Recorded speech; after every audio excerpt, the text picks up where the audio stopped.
"Then, you'll ride with me forever," said the Comanche chief, after the stubborn female doctor saved his daughter from the sickness. The knife was already in my hand when she came through the entrance of the lodge. Not drawn for her. I want to be clear about that. I was trimming sinew, the same work I'd done every night that week, while Sina burned in the robes behind me, keeping my hands in the kind of stillness that lets a man think. The knife was something to hold. I'd been doing a great deal of that, holding things, the buffalo robe at the door, my younger wife's wrist when she tried to take Sina out to the medicine woman's fire for the third time. A piece of dried venison I never ate, to grip while your daughter cooks from the inside out, and there's not a thing in the world you can do about it. The woman came through without asking. That alone would have earned a man a hard discussion. She was white, which I'd been told, and she was small, which I hadn't expected. Short in the shoulders, with her hair pushed back under a hat that had seen weather, and she carried a leather bag that looked older than both of us. She didn't stop at the entrance. Didn't look to me for permission. She went straight to Sina the way water goes to low ground, crouched down, and had the back of her hand on my daughter's forehead before I'd decided whether to stand. My name is Nokoni Tuwit. I had been chief of my band for 11 years. I had sat with Texan officers who came under flag of truce and kept my face still while they offered me terms no decent man would accept. I had ridden into storms that took horses and men and come out the other side on foot, alone, and found my way back across 80 miles of broken country. I was not accustomed to being in a position of waiting to see what another person decided to do. I watched her. She turned Sina's face gently with 2 fingers at the jaw.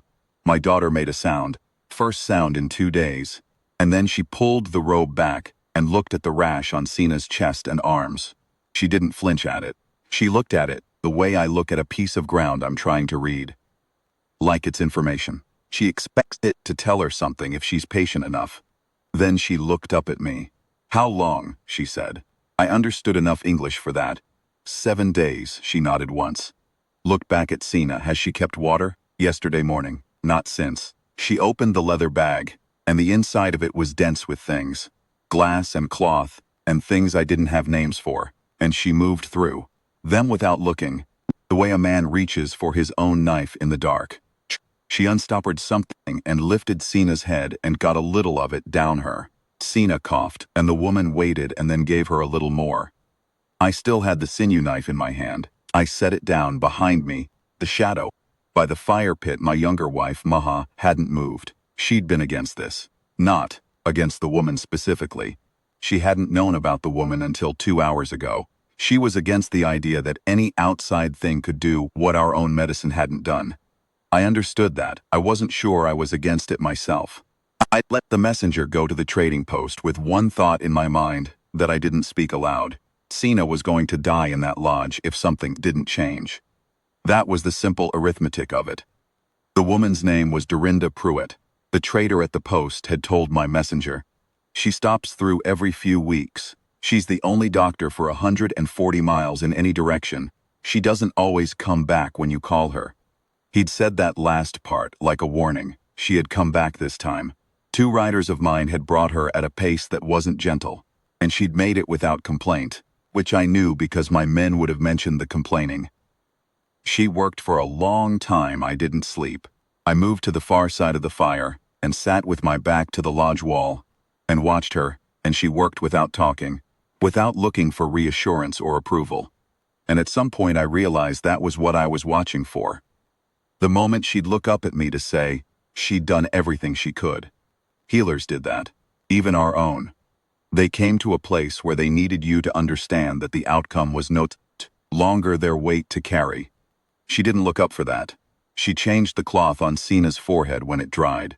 She got water into her twice more. She took things from her bag and mixed them in a clay cup she borrowed from beside the fire, and I watched her, precise, not fast, never rushed. She had the knuckles of a person who'd worked cold mornings. The hat stayed on the whole time. At some point, I'd been sitting so still that the fire had burned low without me noticing. She went into the bag again and took out a small folded paper and spent time reading it in the dim light. It was not something she enjoyed doing. She read it the way you read a thing You'd rather not have to consult but need to. Checking yourself, making sure. Then she put it away and made a change to what she'd mixed in the cup. Tried it again with Sina. My daughter didn't cough this time. I fed the fire without standing up. Reached the wood without thinking. I knew that lodge as well as I knew my own hands. And she glanced at the new, and then back at Sina, and nodded slightly. Not at me, just acknowledging the usefulness of it. That is the part I want to get right if I can. Particular quality of that room, through those hours. The smell of wood smoke, and the medicinal thing she'd opened, and the cold underneath. Everything because it was the tail end of a cold week. The sound of the camp entirely settled and quiet outside. 2 people in a lodge with a child between them, and no conversation, and no performance. Nothing required of either of us, except the thing directly in front of us. I had sat through hard nights before. A man who has been chief for 11 years has sat through things. But there was something different about this particular darkness, the not knowing of it. And not being the one whose competence was equal to the not knowing. I had always been the thing my people brought their not knowing to. I was the one who decided. And here was a thing I couldn't decide, couldn't ride toward, couldn't solve by doing the next right thing in a sequence I understood. She understood it. I didn't. Letting that be was the work of that night. At some point around what I judged to be an hour before dawn, she sat back on her heels and rolled her neck against the stiffness, and then bent back. Over my daughter, I said in English. You should rest. She didn't look at me. Not yet, that was all. Maha had fallen asleep against the far wall. Shh. I was alone with the woman and the fire and Sina's breathing, which I'd been listening to so hard for 7 days that I heard it in my sleep. It had been shallow and quick like a bird's. I became aware at some point that I was listening to it differently. Something had changed in it. Couldn't say what exactly. Just that it was different. I didn't say anything. I was afraid to say anything. The sky outside began to lighten. I heard the camp beginning to stir. The first horses moving, a child's voice somewhere. Ordinary sounds. The world outside that lodge going on the way it went on, regardless of what happened inside. Linda Pruitt reached into her bag one more time, and did not take anything out. She set her hands in her lap, and was still for a moment. Then she looked at me. The fever's breaking, she said. I kept my face even. It was not difficult. I had been keeping my face even for 11 years. She'll need water every hour for the next 2 days, she said. Real water, not broth yet. She'll sleep a lot. Let her sleep. The rash will take a week to clear, maybe more, but when it does, she'll be right. She paused. She'll be right, I said. You're certain? Certain enough. She picked up the clay cup and set it close to the robes where Sina could reach it. I'll stay today and tonight. I want to see her eat something before I go. If you can spare a rider, I'd want him to ride back with me to the post. Not for my safety. I can make the ride alone. I just want someone to come fetch me if she turns again, which she won't. But I want someone who can find me. I looked at her for a moment. I want to say something here about what I saw, because a man doesn't forget something like this. She was tired. Face had that particular flatness of a person who has used up most of what they had. Coat was dusty from the ride, and she had ash on her sleeve from kneeling near the fire, and the hat was crooked. She was not a woman who presented herself as anything particular. Not soft, not hard. Just there thoroughly, the way only certain people can be there. Present in the plain, unself-conscious way of someone who has never once in their life worried about how they appeared in a moment. I had known men like that, not many. Yes, I said, I will send a rider. She nodded. I'll need to sleep for a few hours first. My will show you where. Maha was awake. I hadn't heard her move, but she was awake and watching, and she came to me quietly and looked down at Sina, and I saw the change in her face. The release of something. She put her hand on my arm, not speaking. I didn't speak either. There was nothing to say that was smaller than what we were feeling. So we said nothing. Dorinda Pruitt slept for 3 hours in Maha's sister's lodge, and I sat with my daughter while she slept. Sina opened her eyes once, quite waking, and looked at me. She had her mother's eyes. My first wife, who was gone, her eyes were in that face, that particular way of holding me in her gaze, like she was deciding something about me. Even half-conscious she had it. I had to look at the far wall for a moment. Ata, she said. It means father in the way a small child says it. I'm here, I said. She was asleep again before I finished the words. When Dorinda Pruitt came back, she examined Sina again, and seemed satisfied, and accepted a bowl from Maha, and sat outside the lodge in the morning light and ate it without comment. I came and sat near her, not beside her, a few feet away, with the space between us that said, I wasn't requesting conversation. Only proximity, she said, without looking up from her bowl. She's strong, the girl. She fought it. She fights everything, I said. That got a small sound from her. Not quite a laugh. The acknowledgement of something. We sat quietly. Around us the camp went about its morning. Men working horses at the edge of the flat.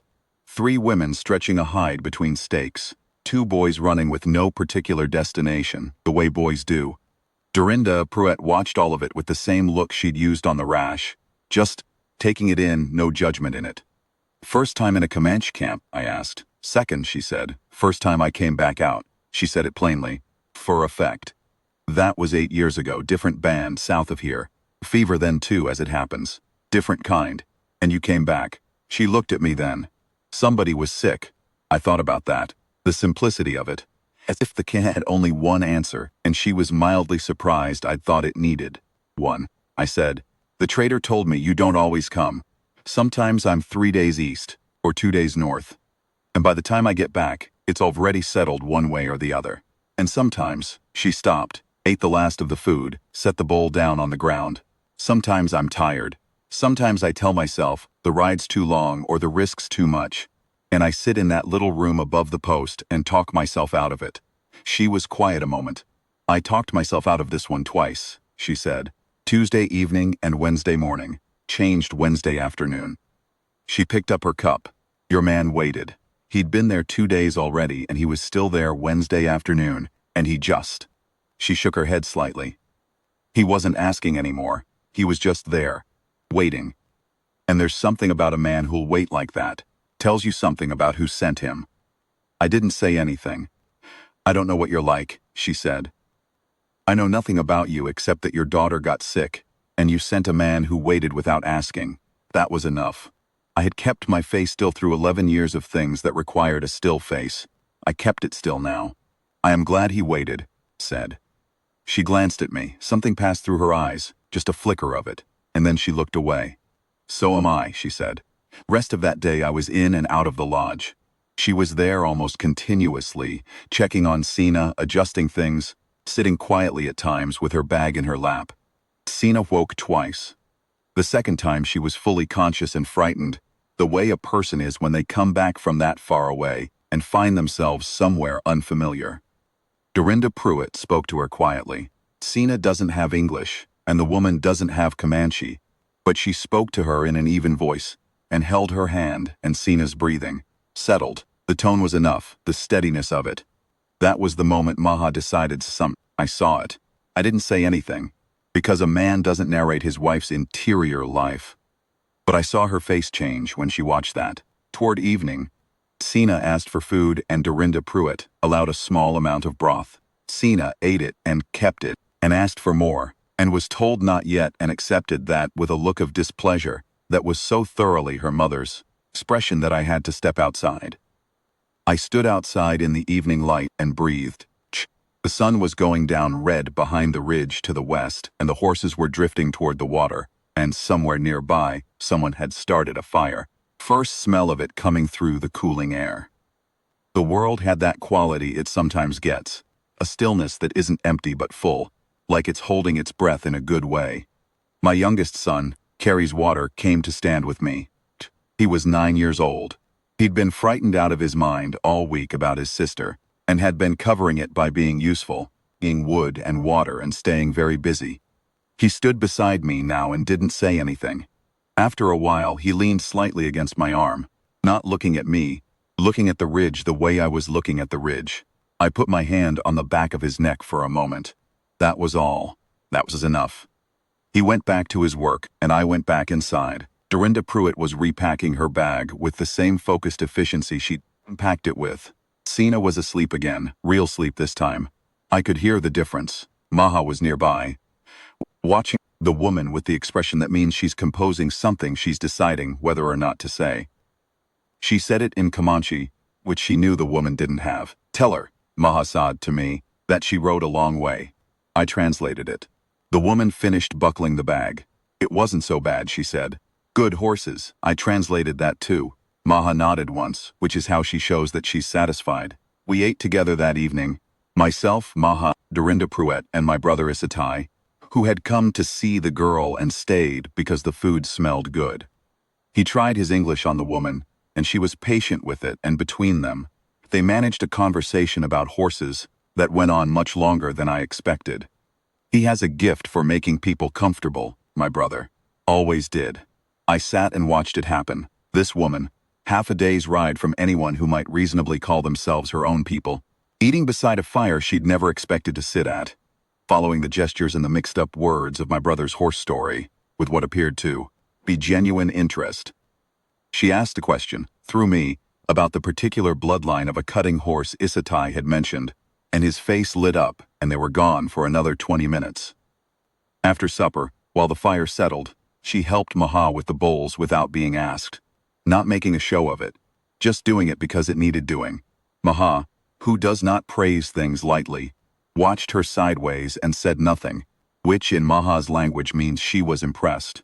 Dorinda Pruitt slept again in Maha's sister's lodge, and in the morning she spent an hour with Sina, who was awake and irritable. We all agreed was a very good sign. Before she left, I walked with her to where my men had her horse ready. What do I owe you? I said. She tied her bag to the saddle, not looking at me. Nothing. That's not the arrangement. The arrangement was I come and do what I can. I did what I could. She's going to be fine. She checked the girth. That's the arrangement, I said. Dr. Pruitt. She looked at me. I said, I am not a man who forgets a debt. She studied me for a moment. She had very direct eyes, gray or something close to it, the kind of eyes that make you aware of how you're standing. All right, she said, then don't forget it. But there's no payment due. When I need something from this part of the country, I may ask. When I'm back through here, and there's someone sick, you'll hear of it and decide then whether it's your concern. And that's enough, I said. That's everything, she said. She took the reins. My man, Tonkawa Red, who had waited days at the trading post, came up on his horse to ride with her. She nodded at him, and he fell in behind her, and she put the horse into motion without looking back. I watched her go. I stayed there until they were a small thing in the distance, then smaller than that. There is something I want to say now, and I want to say it plain, because that is the only way it's worth saying. In my life, I have met men who were strong in the ways that matter, who kept their word, who stood their ground, did what needed doing when everything in them wanted to stop. I have known women like that too, my first wife among them. It is not common. Common is something lesser. People who mean well but blow sideways in a hard wind. This woman rode 60 miles in the dark on my word. She had no reason to trust, to try to save a child she'd never met. She didn't ask for thanks. She didn't ask for anything at the front end of it. She just came and did the work with her whole attention, and then she went back. I thought about the 2 times she'd talked herself out of coming. Tuesday evening and Wednesday morning. I thought about my man, Tonkawa Red, sitting at that trading post for 2 days, without asking, just waiting. And something about the patience of it had gotten through to her, cut through the tiredness and the reasonable fear, and she'd saddled her horse. A man sends somebody with patience instead of urgency, and it means something. She understood that. She read me right. From 60 miles away, through a man who waited, she read me right. I don't know what name to put on what I felt standing there watching her go. Gratitude is part of it. Gratitude alone is too small. There was something else in it. The way you feel when you've been seen clearly by someone and what they found didn't make them turn away. That is a rare thing. I don't care what age you are or what your life has been. That is always a rare thing when it happens. Sina recovered. Inside of 2 weeks she was entirely herself, which is to say she was everywhere she wasn't supposed to be and full of opinions about everything. The rash cleared as the woman had said it would. There were 3 days where we watched her carefully, and then by the 4th day, there was no more watching needed. She was just Sina, back in the world, requiring management the way she always had. Dorinda Pruitt came back through the territory 6 weeks later, moving north, and stopped at our camp for 2 nights. She looked at Sina for about 45 seconds, said, "Good," and that was that. She and Maha communicated through me and through a developing system of signs that my wife had apparently been working on since the first visit. I found out about only when I watched them use it successfully at dinner. Shh. My brother Isatai continued his English language horse conversation where they'd left off. My children were drawn to her in the way children are drawn to people who treat them like small adults instead of small obstacles. She spoke to them, directly included them in things, didn't talk over them. The second evening she sat outside with me again. It was cooler by then, the year beginning to turn. "You'll come back," I said. "When I'm through this way," she said. "That's not what I asked." She was quiet a moment. She had her hands around a cup of something Maha had made, which she'd been drinking without asking what it was. A small trust, maybe just indifference to the question. I hadn't decided which. "I'll come back," she said. And then yes, I didn't say anything to that. I didn't need to. We sat in the cooling air and watched the fire, and my camp settled around us into the sounds of evening. Horses, voices, a child being put to bed somewhere at volume, and the stars came out the way they did in that country. All at once and very close. Some point I said, "Sina asks about you." "What does she ask?" "She wants to know if you're married." Dorinda Pruitt made a short sound. "No, she wants to know why. Because nobody's asked who wasn't a fool." She said it without any particular heat. Just a fact stated. Considered that. "She'll keep asking." "I know." She drank from the cup. "I don't mind." That winter she came through twice. The first time was brief. 2 days, moving south ahead of bad weather, and she slept and ate and rested her horse and was gone early the third morning. The second time she was in no hurry, and she stayed 5 days, and in those 5 days I learned something about her that the short visits hadn't given me. She was not easy, was the thing. Not in the way that people sometimes say a person isn't easy and mean difficult or troublesome. I mean, she didn't soften things for comfort. She said what she saw. She argued, not angrily but absolutely. She would hold a position until she was shown why it was wrong. And then she would change it without drama, as cleanly as swapping one tool for another. She had opinions about the care of horses that my men listened to skeptically, and then tried and didn't argue with afterward. She had opinions about the coming winter, where the snow would be heavy, where the water would stay accessible, based on things she'd read in the land over years of riding it that I found accurate when the winter proved right. She played a game with the children involving a rope and a particular knot I hadn't seen before, and they clamored for it every evening. One night she and I sat outside long after the camp had gone quiet, and the cold was honest by then, and she said something she'd been carrying for a while. I could tell it had been sitting in her a while, the way a stone sits at the bottom of a pack, adding weight to everything else. "I don't know how to do this," she said. "Whatever this is." I waited. Ridden this country alone for 9 years. She said, "I have my ways and my routes and my arrangements. I don't." She paused. "I'm not afraid of much. But I don't know what happens if I get used to coming here." "What happens is you come here," I said. "You make it sound simple." "It is simple. What isn't simple are the things you're adding to it in your head." She was quiet for a while then. "Fair." That was all she said. But she came back in the spring, and the spring after that. Sina did keep asking.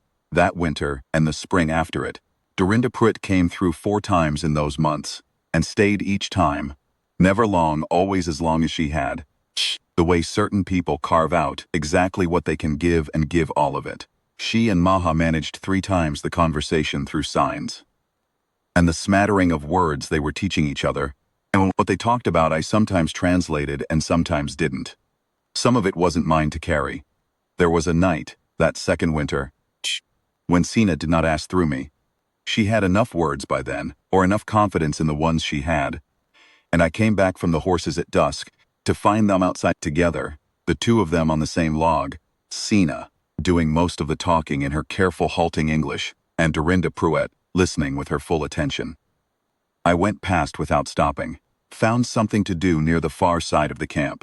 Later, after the fire, Sina came to me. She was 13 by then, and had her mother's way of delivering important things the same way she'd deliver something ordinary. Like the importance, self-evident, and she was just making sure you had the information. I asked her why she keeps coming back, she said. I waited, she said. Sina thought for a moment, making sure she had the English right enough to carry it faithfully. She said, "Because something important is here." I asked what. She said. She paused again. She said, "Your father knows how to be still. That's rarer than you'd think." Sina watched my face the way she always did, looking for whatever was underneath. "Is that good?" she said, as if she already knew but was asking to give me the chance to say it. "Yes," I said. She nodded once and went to bed. Sat for a long time after that, the fire, the cold coming in at the edges, the camp quiet around me, knowing what it means when a person who has moved alone through the world for 9 years says, "Something important is here," knowing what it cost to say it. Knowing it was said to my daughter so it would find its way to me. And that was its own kind of plainness, its own kind of courage. By the second spring, my daughter had decided, as Sina decided things, completely and without consultation, that Dorinda, it was her responsibility. She taught her Comanche words with the patience of someone teaching a horse. She corrected her pronunciation with a frankness that made the woman's mouth pull sideways in that almost law. She explained our customs, without embarrassment or performance, just plainly, the way you explain things to someone you expect to understand them. And Dorinda Pruitt understood them, or worked to, which is the better thing. I watched all of this from a distance mostly, watching a thing grow carefully, without handling it too much. That is its own kind of work. The summer after that first winter, Dorinda Pruitt's horse went lame 2 days east of us, and my men found her and brought her in. She was in no danger. She'd made camp sensibly and was waiting without apparent distress. But she'd been there a day already, and the horse needed time. She stayed 5 days while the horse recovered. The first day she helped Tonkawa Red with the horse's leg, and they worked on it together, without much language between them. He had some English. She had the beginning of some Comanche words Sina had given her, and they managed. She knew horses. Not the way a person who'd been told about horses knows them, but the way someone knows a thing they've staked their life on. Horse trusted her, which is its own kind of testimony. The second day she was simply in the camp, not making herself useful in a way that asked to be noticed, just present. She sharpened her own knives in the morning, a longer process than I expected, methodical, and then helped with a task one of the women was doing nearby, just by seeing what was needed and providing it without being asked. In the afternoon, she sat with my son Carrie's Water, who was 11 by then, and showed something with a piece of cord and a stick that I couldn't follow from a distance, but that kept him occupied until dark. The third evening, I came back from a council with my brother and 2 other men to find her sitting outside my lodge, not waiting for me specifically, just sitting. She had a small worn book in her lap. I'd seen it before in her bag but never open, and she was reading it in the last of the light. She didn't close it when I came, didn't make anything of my return, just stayed where she was while I came to sit nearby. I didn't ask about the book. After a while she said, "Medical text. Old one. There's a section on bone breaks I keep coming back to because I think it's wrong and I want to understand why I think so. Is it wrong? I believe so. But I've been believing so for 4 years and I haven't found a better answer yet. Possibly, I'm the one who's wrong." She said this without visible disturbance. The possibility of being wrong was just a working condition to be factored in. "What would the better answer look like?" I said. She looked up from the book. That was not the question she'd expected. She thought about it. "It would explain what I've seen that the text doesn't," she said. "Breaks that healed faster than the text says they should. That healed poorly when the text said they'd be fine. The text has patterns and the world has different patterns and I want to know why." We talked about that for a while. Not about medicine specifically. I don't have the vocabulary for that. But about the problem of it, the gap between what is said should happen and what does happen. I knew that problem. Every man who leads people knows it. You make your plan from what you know, and then the world offers you what it actually is, and you have to close the distance between those two things in real time, without showing that you're doing it. She listened to that and something in her face settled. A recognition. "Yes," she said. "That's exactly it. I will not put in here everything of those 5 days, because some things are not stories. Some things are just yours. But I will say this. By the third evening, I understood something I had been slower to understand than I should have been, is that I was not the same man I had been before that first night, with the sinew knife in my hand and my daughter burning. Not worse. Not better. Different in the way a country is different after it finally rains. The same country. Everything that was waiting has started to move. On the fourth night, she said, "I want to ask you something. Ask. What do you want? Not what's right. Not what's wise. What do you want?" It was a plain question and I gave her a plain answer. I had been thinking about the answer for a long time, so the thinking was already done.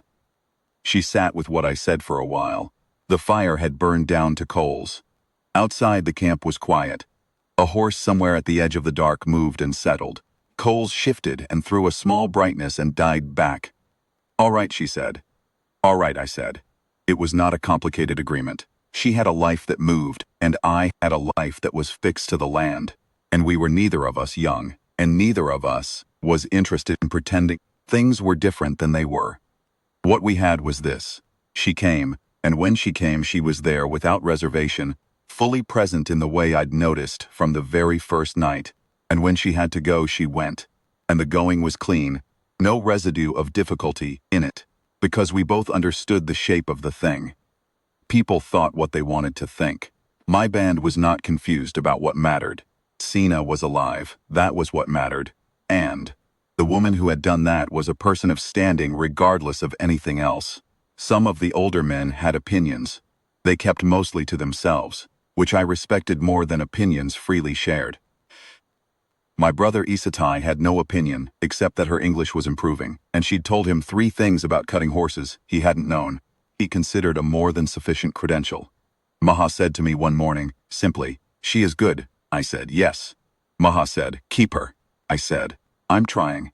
There is a thing that happens to a man who lives long enough in hardness. It calcifies something. Not a bad thing, not entirely. It's what lets you stay standing when lesser men go sideways. But it costs you something too. A kind of softness that isn't weakness. That's actually the better part of strength. The part that can receive something, let something in. Let another person matter to you in a way that your own life depends on theirs. I'd lost that. My first wife's death had taken it, or I'd buried it myself somewhere, in the years after. The way you bury things you can't afford to carry. And Sina getting sick had cracked something open. Those 7 days of sitting with the knife and the sinew and nothing I could do, and what came. Through the crack was Dorinda Pruitt, covered in trail dust, not asking permission, going straight to my daughter. That was where it started. I see that now. Not when she said yes to me. Earlier, that very first night watching those precise hands, the back of the hat, the way she didn't look up to see how I was taking it. Just working. Just doing the only thing that mattered. The autumn of the second year, she was coming from the north, when she got word of a sickness in a homestead settlement 2 days west of the usual. She went. She sent a man to let me know. A young Texan who worked sometimes for the trader and who clearly found the errand uncomfortable. He delivered the message, accepted water, declined food, and left as fast as politeness allowed. She came back 10 days later, thin, tired in a bone-deep way, with the story coming out in pieces over 2 days, 2 children dead before she'd arrived, 4 more pulled back, a woman who'd refused to let her in the door the first day, and then come to get her herself the second morning. Dorinda Pruitt had done what she could and then come away with the weight of what she couldn't. I didn't try to take that weight from her. I knew better. Some things you just carry until they get lighter, and someone sitting with you in the meantime is the only help there is. What I did, practically, was give her space, without abandoning her. There is a difference. I saw that she ate. I made sure she wasn't pressed for anything. When my children came to her the first evening, Sina with some question about a word, Carrie's water with the rope game she'd taught him. I caught Sina's eye and she read it and found reasons to move on. That surprised her later. "How did she know?" she asked me. "Sitcha watches how people are standing," I said. "She's like you." I didn't argue with that, though my daughter gets the gift from her mother. She slept long and ate, and on the second evening she was herself again. Nearly. The way you're nearly yourself after something hard, with a fine edge of it still on you, she said. "Thank you for not asking me about it too much," I said. "I know how to let a thing be." She looked at me. That look she had, that particular steady quality of attention. Like she was taking the full account of something, not just the surface. "I know you do," she said. It was not the grandest thing anyone has ever said to me. Probably most people wouldn't hear much in it. But I heard it. I heard what she meant by it. That she'd been watching, that she'd taken account, that she'd seen something in how I moved through my life and found it worth noting. That the man I was, the specific, particular man I had become, through everything I'd carried, and everything I'd lost, and everything I'd chosen, that man was seen by her and, acceptable, more than acceptable, chosen. I had been chief of my band for 11 years. I had sat with Texan officers. I had ridden into storms. I had never been as still inside as I was in that moment. This is what I want a man to understand. If a man is listening to this, there is a kind of love that comes without softening the world. It doesn't make things easier, doesn't take the hardness out of what's hard. Dorinda Pruitt never pretended anything was other than it was. She was not a woman who reassured. She looked at a thing directly, rash on a sick child, weather coming in, a man's face, and took it as it was and decided from there. What she gave me was not comfort. It was regard, true regard, the kind that has seen the worst of you and the most ordinary of you and the small good. Things you do when no one's watching, and it stays. It stays, and it means something, and it is freely given, and it is the most valuable thing one person can give another. I want to say one more thing about those years before I tell you the last part. There were hard seasons. There always are. A raid from the south the third winter that cost us 3 good men and left 2 families changed forever. A dry summer when the water pulled back so far we had to move the camp twice. My son Carrie's water broke his leg badly, in a fall from a young horse, and we weren't sure he'd walk right again. And he was 12 and scared in a way he was trying not to show. And Dorinda Pruitt happened to be in camp that week, and she said it herself and sat with him those first terrible nights when the pain was worst and told him. This I translated, leaning in the doorway. That she'd seen men who never complained about anything cry from a break like this, and there was no shame in it, and he'd ride again as well as he ever had. She was right on all 3 counts. He did ride again. He never forgot that she'd said it. Those are the things that bind a life to another life. Not the grand gestures. The nights when someone stays and the days when someone comes back. That second autumn, when the leaves were going, she rode in from the east on a late afternoon, with the light coming sideways in gold, and she came, through the camp, and my daughter ran to her horse. And she reached down and gripped Tessina's arm the way you grip another person's arm. Not the top of the head, not the cheek, but the forearm. Equal to equal. The gesture of a person who respected who they were talking to. Sina held her arm back the same way. 14 years old by then, almost as tall as the woman. Mother's eyes bright and completely recovered and completely herself. I was standing 30 feet away, watching. Dorinda Pruitt looked up and found me across the distance, without looking around for me. Just found me, and held my eyes for a moment. A man could live on that. The fact of being found by someone before they even look. She dismounted and came to me, and there was trail dust on her. And the hat was crooked as always, and she smelled of horse and wood smoke and something. That was just her, particular to her. A thing I knew now without thinking. I put my hand on the side of her face. She leaned into it the smallest amount. Not performance, just a thing that happened. Long ride? I said. Long enough, she said. We stood there in the late afternoon light, while my daughter took her horse. And my brother came out of somewhere start talking, and the camp went around us in all its ordinary life. She put her hand over mine, where it was still against her face, and held it there. That was the thing. That was all of it right there. A man spends his life being useful, being capable, standing where he needs to stand. And most of that life the world takes it and says nothing, as it should. Because that's the work, not a performance requiring applause. Sometimes, if he is fortunate, once or twice in a life, someone sees the work and the man doing it and holds it in their hands carefully, the way you hold something that might break if you're careless. She held it that way. I am an old man now, or close enough. My daughter's daughters bring me grandchildren who do not want to stay still for long, and I do not blame them. The world has changed in most of its surfaces, though not in the parts that matter. There are still storms, and there are still horses, and there are still sick Children who need someone to ride a long way in the dark and not look up. Check if it's noticed. Dorinda Pruitt rode a long way in the dark, more than once. She is buried on a ridge east of where our camp used to stand, where the light comes long in the morning. My son carries Water, who is 42 years old now, and looks nothing like me except when he's thinking, chose the place. He remembered being 9, pressing against my arm in the evening light. He remembered being 12, pain in his leg, and the woman's voice in the dark telling him what was true. He remembered what it meant, that she was there. I go up to that ridge when I need to think. I say nothing in particular. I have never been a man who needs to say things out loud. I sit with the morning light and the country laid out below, and I carry her the same way I've always carried the things that matter. Quietly, entirely, without putting them down. She saw what I was. She rode 60 miles in the dark and she saw what I was, and she stayed. A man lives and dies by whether that happens even once. It happened.